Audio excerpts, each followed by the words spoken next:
Fascist Sheikh Hasina সরকারের আমলে ফাঁসি কার্যকর হওয়া জামায়াতে ইসলামীর নেতা মীর কাশেম আলীর ছেলে ব্যারিস্টার মীর আহমেদ বিন কাশেম আরমান ৮ বছর ধরে আয়নাঘরে গুম ছিলেন। কিভাবে গুম হন এবং এর আগে পরে কি ঘটেছিল সে বিষয়টি বইয়ে তুলে ধরেছেন আরমান।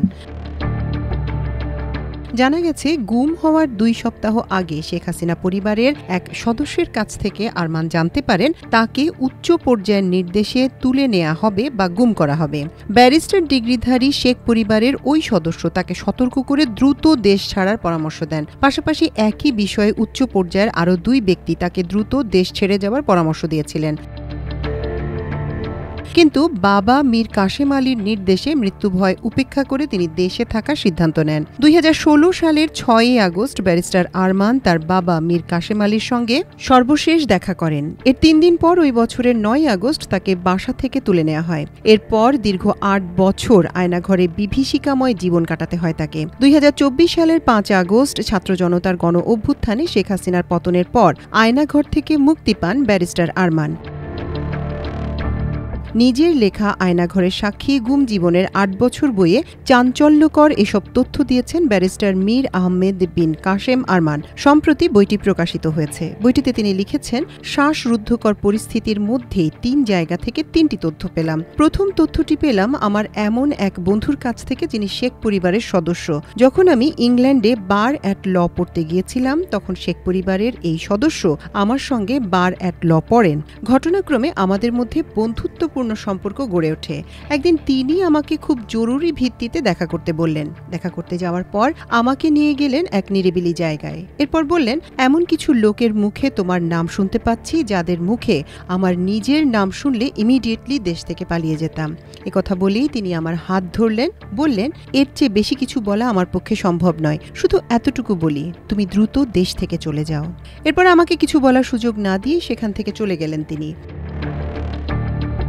বিএনপির এক শীর্ষ নেতার ছেলেও তাকে আসন্ন বিপদ থেকে বাঁচতে দ্রুত দেশ থেকে চলে যাওয়ার পরামর্শ দেন। এ বিষয়ে ব্যারিস্টার আরমান তার বইয়ে লিখেছেন, আমার আরেকজন বন্ধু যার বাবা বিএনপির একজন সিনিয়র নেতা, এই বন্ধুর সঙ্গেও বন্ধুত্ব হয় আমার বার অ্যাট ল পড়ার সময়। বিএনপি আওয়ামী লীগের সব বড় নেতার সঙ্গে তার যোগাযোগ ছিল।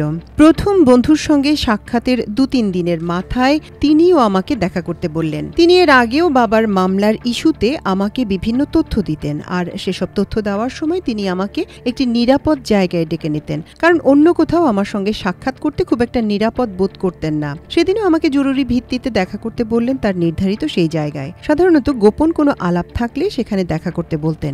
যথাসময়ে হাজির হলাম সেখানে। কুশলাদির পর তিনি আমাকে বললেন, আব্বা আমাকে বিশেষভাবে তোমার কাছে পাঠিয়েছেন এই বলে যে তোমাকে দ্রুত দেশের বাইরে চলে যেতে হবে। তোমাকে নিয়ে সরকার খুব খারাপ ধরনের পরিকল্পনা করছে। প্রথম তথ্য পেলাম শেখ পরিবার থেকে।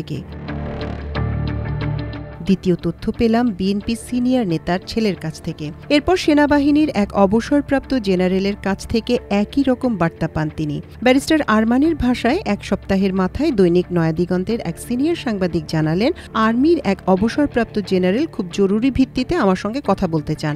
আমার সঙ্গে সেই অবসরপ্রাপ্ত জেনারেলের পরিচয় ছিল আগে থেকেই। তিনি সরাসরি আমাদের মতাদর্শের না হলেও বিভিন্ন সময় অনেক তথ্য দিয়ে সাহায্য করেছেন। বাবার সঙ্গে তার ঘনিষ্ঠতা ছিল। বাবা জেলে যাওয়ার পর বিভিন্ন তথ্য আদান প্রদানের জন্য আমি ওই সাংবাদিকের মাধ্যমে জেনারেলের সঙ্গে দেখা করেছি। সাংবাদিক মারফত খবর পেয়ে দ্রুতই জেনারেলের বাসায় গেলাম। তিনি আমাকে পাশে বসিয়ে কোনো ধরনের ভূমিকা ছাড়াই জানালেন একটি অনুষ্ঠানে এনএসআই প্রধানের সঙ্গে তার দেখা হয়েছিল। বিভিন্ন কথার ফাঁকে এনএসআই প্রধান বলেছেন, মীর কাশেমের ছেলে খুব বাড়াবাড়ি করছে। আন্তর্জাতিকভাবে বিচারের যে সমালোচনা হচ্ছে এর সবকিছুর পেছনে সে দায়ী। তাকে তো এভাবে আর ছেড়ে দেওয়া যায় না। একথা জানার পর সেই জেনারেল আমাকে বললেন, ইমিডিয়েটলি এবং সম্ভব হলে আজ রাতেই দেশের বাইরে চলে যাও। মাল্টিমিডিয়া ডেস্ক, আমার দেশ।